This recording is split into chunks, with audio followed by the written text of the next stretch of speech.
At this point, let's switch to our last video clip of the night. Howard Dean, who appeared right here at Columbia yesterday on behalf of the College Democrats. The Democrats were voted the #1 College Democrats chapter in America. I don't know how many others there are outside of America. But anyway, let's listen to him speaking yesterday.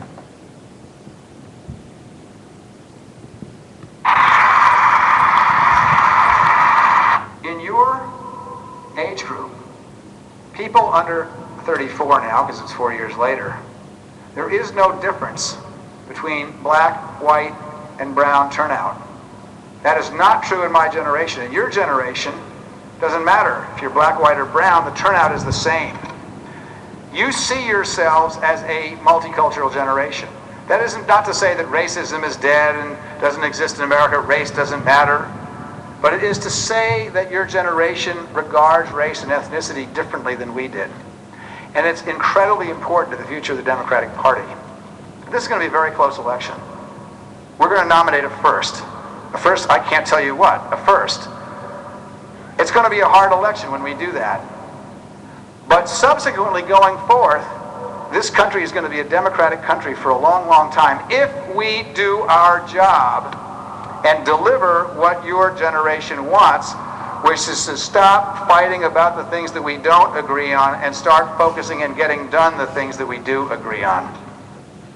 Well, I don't know if we'll see whether it's going to be a democratic country for a long, long time. I think that was a bit presumptive on the part of Mr. Dean. I recall a certain Karl Rove making that argument not too long ago. He's the DNC chair. Of course he's going to say that. I don't expect him to be like, it's going to be a Republican country. At the Governors Association fundraiser, Bush had the same thing. So. Now, something that was interesting is that he was talking about the importance of grassroots activism to the Democratic Party, and he was asked about the role of superdelegates in the Q&A that followed, and he made the argument that these superdelegates, because most of them are elected officials, they're the ones who are best in touch with what the people on the ground want. I thought it was a little bit of a well,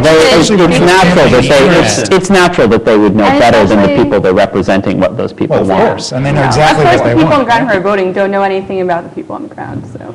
Yeah, I think it's just an excuse to maintain that kind of tradition. But as a DNC chair, he has to defend their system, and I understand well, that. and I want to mention specifically, I thought he was trying to say two things at once and that contradicted each other. One time he was just stereotyping Republicans as homogeneous and basically people. Well, how many different genders and races were their presidential candidates? But in the same way, on the Democratic side, he wanted to reach out to Republicans at the same time. So I don't think you can just say all Republicans are this certain type and say they're all like white Protestants. and especially on Columbia's campus, I just want to say that the Republicans are a lot more diverse than the people on the Democratic side of that. So I think it's wrong that he's stereotyping Republicans as being, white, All right. as he has in the past.